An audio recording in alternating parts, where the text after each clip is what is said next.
Brought to you by Agilus Diagnostics.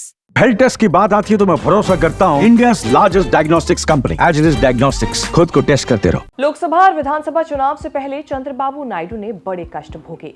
Jaganmohan Reddy के पास सरकारी जलवा था। पावर के जोर पर उन्होंने चंद्रबाबू नायडू को घोटाले के जाल में फंसा दिया।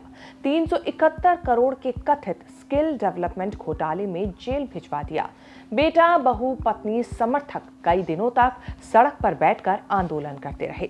जगनमोहन रेड्डी ने सरकारी वकीलों के दम पर ऐसा चक्रव्यूह रचा कि जमानत तक नहीं ले पाए चंद्रबाबू नायडू। 53 दिनों तक जेल में रहे। बड़ी मुश्किल से चुनाव से पहले हाई कोर्ट से जमानत पर रिहाई हुई। बाहर आकर चंद्रबाबू नायडू ने ऐसा चुनाव लड़ा कि सब पलट गया। जगन के हाथ से सत्ता चली गई। चंद्रबाबू नायडू के हाथ में आंध्र की सत्ता और केंद्र की सत्ता की चाबी आ गई। 4 जून के बाद देश की राजनीति में इतना ही बदलाव हुआ कि 56 इंच वाली सीने वाली सरकार जो थी वो चंद्रबाबू और नायडू के समर्थन से चल रही है। विपक्ष ने बड़ी उम्मीद लगाई कि समर्थन के एवज में चंद्रबाबू नायडू और नीतीश कुमार बीजेपी को छठी का दूध याद दिलाएंगे, सरकार चलने नहीं देंगे। उम्मीद लगी रही कि आंध्र को विशेष राज्य का दर्जा नहीं मिला तो नायडू नाराज हो जाएंगे। बजट से आंध्र को मोटा पैसा नहीं मिला तो नायडू नाराज हो जाएंगे।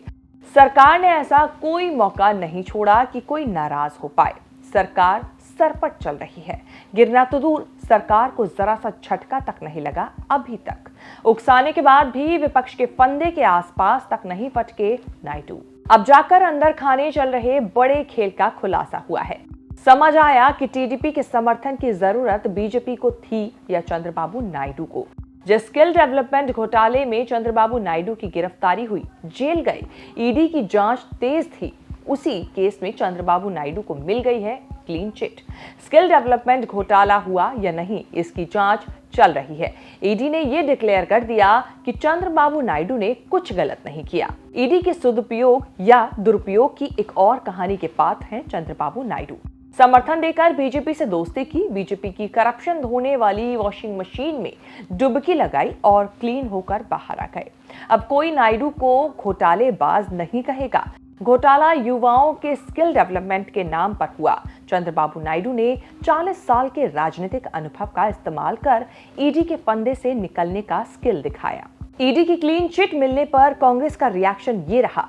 मोदी की वॉशिंग मशीन में चंद्रबाबू नायडू भी धुल गए। ईडी ने नायडू को एक घोटाले में क्लीन चिट दे दी है।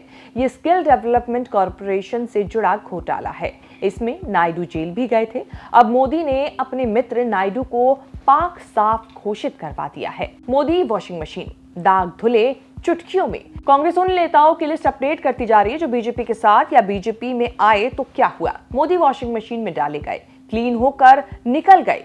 अजीत पवार, अशोक चौहान, नवीन जिंदल, प्रफुल्ल पटेल, हेमंता बिस्वा शर्मा, शुवेंदु अधिकारी, छगन भुजबल, प्रताप सरनाइक, नारायण राणे, कुछ इसी तरह के नाम की लिस्ट निकाली है। जगनमोहन रेड्डी की पार्टी वाईएसआरसीपी इस लाइन पर कायम है कि घोटाला हुआ। चंद्रबाबू नायडू मुख्य साजिशकर्ता और मुख्य लाभार्थी थे घोटाले के। उन्होंने ही सरकारी फंड की हेराफेरी करवाई थी। Skill development project Chandrababu Naidu की पिछली सरकार में रहते हुए हुआ था। युवाओं को स्किल्ड बनाने के प्रोजेक्ट के लिए सीमेंस कंपनी के साथ सरकार का करार हुआ था। नायडू क्लीन हुए और घोटाले की ईडी जांच और तेज हुई। ईडी ने आरोपी कंपनी डिजाइन टेक सिस्टम की 23 करोड़ की संपत्ति जब्त की। पहले भी 31 करोड़ की एफडी जब्त हो चुकी है। कंपनी के एमडी विकास विनायक खानविलकर और सीमेंस इंडस्ट्रीज सॉफ्टवेयर इंडिया के पूर्व एमडी सुमन बोस समेत कई लोगों की गिरफ्तारी भी हुई। बस ईडी को नायडू का कोई रोल नहीं मिला। मनी लॉन्ड्रिंग की जांच आंध्र प्रदेश सीआईडी के डिजाइन टेक सिस्टम नाम की कंपनी दर्ज एफआईआर से शुरू हुई थी। आंध्र प्रदेश सरकार का धोखा देने और सीमेंस परियोजनाओं में लगाए गए सरकारी फंड की हेराफेरी के आरोप लगाए गए थे। फिलहाल चंद्रबाबू नायडू को इस मामले में क्लीन चिट मिल चुकी है, लेकिन इस पर कांग्रेस लगातार हमलावर है।